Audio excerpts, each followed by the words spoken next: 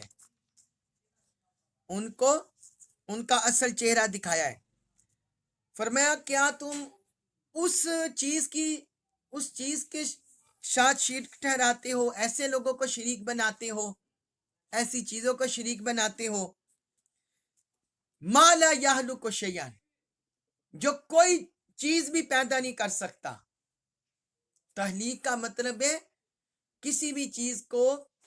پیدا کرنا، اس میں جان ڈالنا. تو وہ تو کوئی مکھی مچھر بھی تخلیق نہیں کر سکتے. تو کیا ایسوں کو شریک بناتے ہیں؟ پھر آگے فرمایا وہم یہلکون حالانکہ وہ خود پیدا کیے گئے ہیں. جو مظاہر فطرت ہیں، سورج چاند ستارے،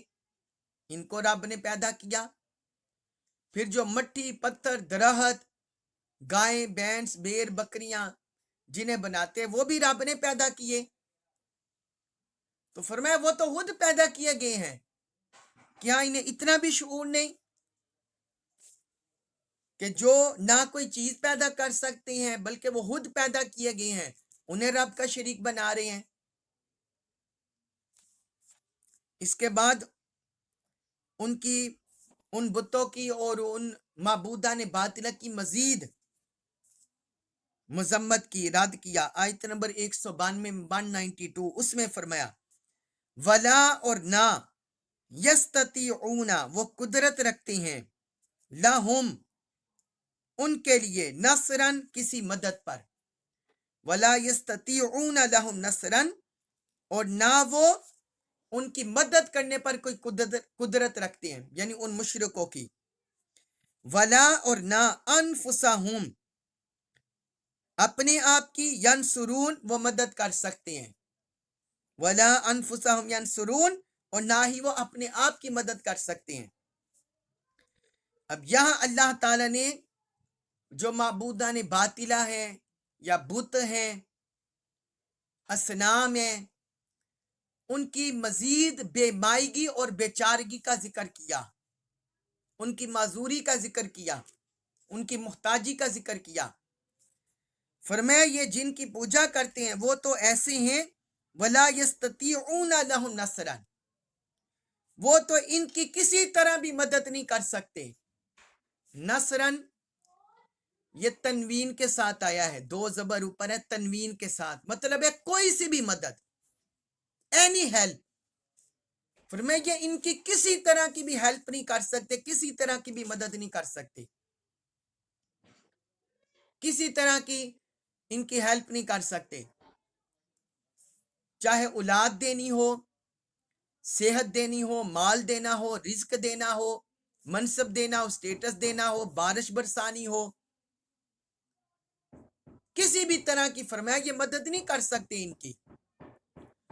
اور آگے ان کی اتنی بیچارگی محتاجی کا ذکر کیا، فرمایا وَلَا أَنفُسَهُمْ يَنْصُرُونَ، وہ تو اس قدر محتاج ہیں اور اس قدر بے مایا ہے کہ وہ تو خود اپنی آپ کی بھی مدد نہیں کر سکتے۔ وَلَا أَنفُسَهُمْ يَنْصُرُونَ، اور نہ وہ اپنے آپ کی مدد کر سکتے ہیں، جن کی یہ پوجا کرتے ہیں وہ تو اپنے آپ کی بھی مدد نہیں کر سکتے۔ کوئی کلہاڑی سے لے کر ان بتوں کو توڑ دے، کیا وہ مدد کر سکتے ہیں؟ کوئی مسمار کر دے، کیا وہ مدد کر سکتے ہیں؟ کوئی بھی مدد نہیں کر سکتے۔ انہوں نے اپنے ہاتھوں سے بنایا اور یہ کوئی مدد نہیں کر سکتے۔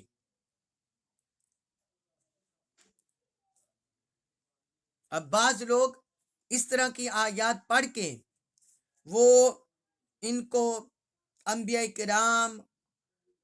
اور رسول اعظام اور اولیاء و صالحین کی طرف لے جاتے ہیں، کہتے ہیں کہ دیکھو جی یہ بھی ان کا حال بھی ان بتوں کی طرح معاذ اللہ،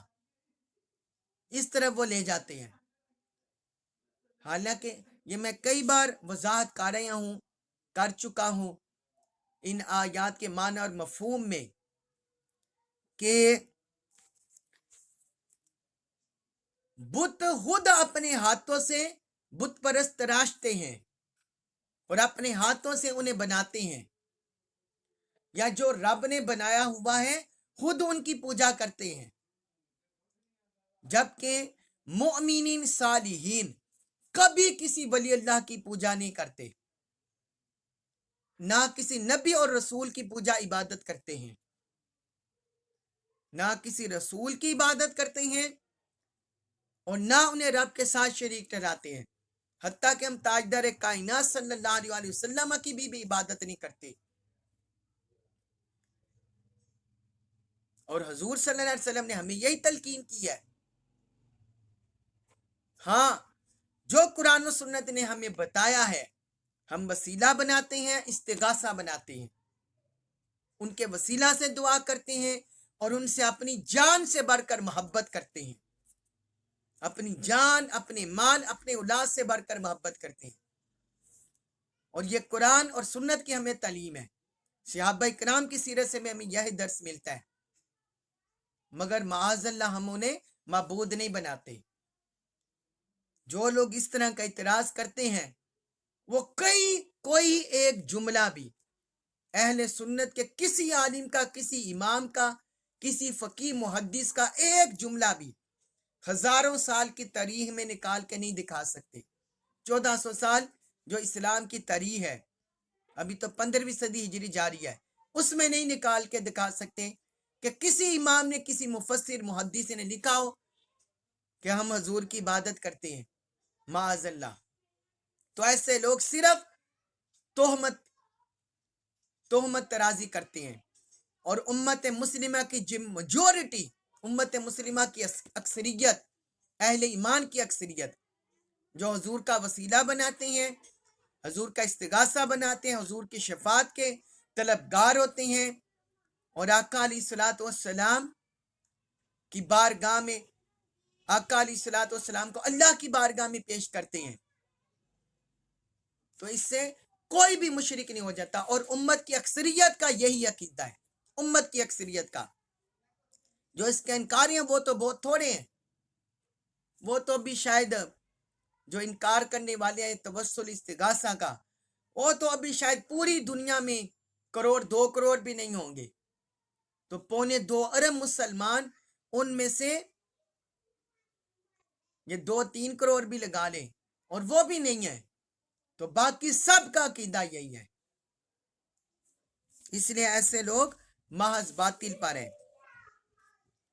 پھر آگے اللہ رب العزت نے فرمایا آیت نمبر 193 میں 193 فرمایا وَإِنْ، اور اگر تدعو تم بلاؤ ہم انہیں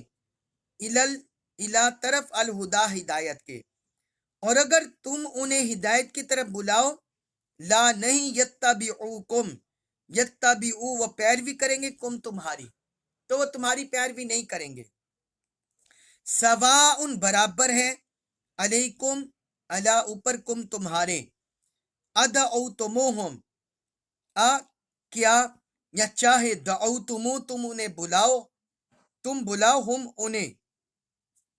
سواء علیکم تو تمہارے حق میں برابر ہے، چاہے تم انہیں بلاؤ، یا تم سامتون خاموش رہو، انتم سامتون یا تم خاموش رہو۔ اب اس آیت مبارکہ میں اللہ تعالی نے، اب یہ دیکھیں نا، یہ آیت نمبر 191 192، اس میں اللہ تعالی نے مضمون کارو مشرکین کی طرف موڑ دیا ہے، اور آیت نمبر 190 کے آخر میں بھی اما یشرکون کہہ کر ان کی طرف روح پھیر دیا عبارت کا۔ تو اس سے پتہ چلتا ہے کہ یہ حضرت آدم اور حضرت حوا علیہ السلام کے ساتھ اس واقعہ کا تعلق نہیں ہے۔ اس سے ہمیں یہ پتہ چلتا ہے، آیات جو آگے آ رہی ہیں یہ سارے مضمون سے، تو یہ مشرکین مکہ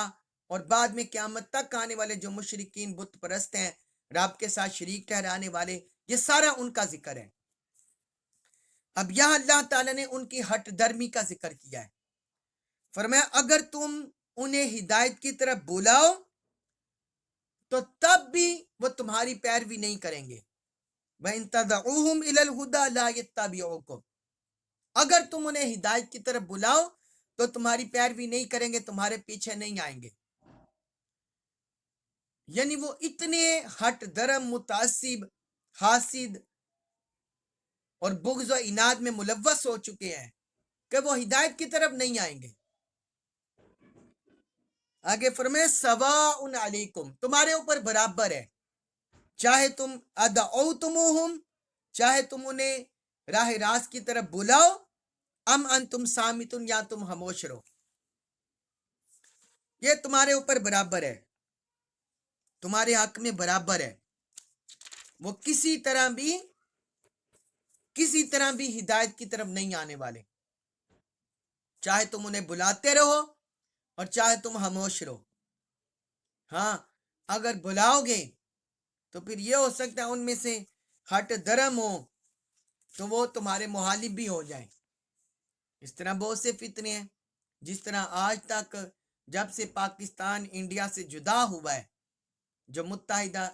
ہندوستان تھا برصغیر پاک، جب سے جدا ہوا ہے اس وقت سے وہاں کے مسلمانوں پر ظلم ہو رہا ہے، ظلم و ستم ہو رہا ہے عبادت کے نام پر، اور طرح طرح کے مذہبی عنوانات کے نام سے وہاں کے مسلمانوں کو ظلم و ستم کا نشانہ بنایا جاتا ہے۔ ہاں بندہ مومن کا کام ہے حکمت و دنائی سے ان کو راہ حق کی طرف بلاتا رہے، تو جس کے نصیب میں ہوگا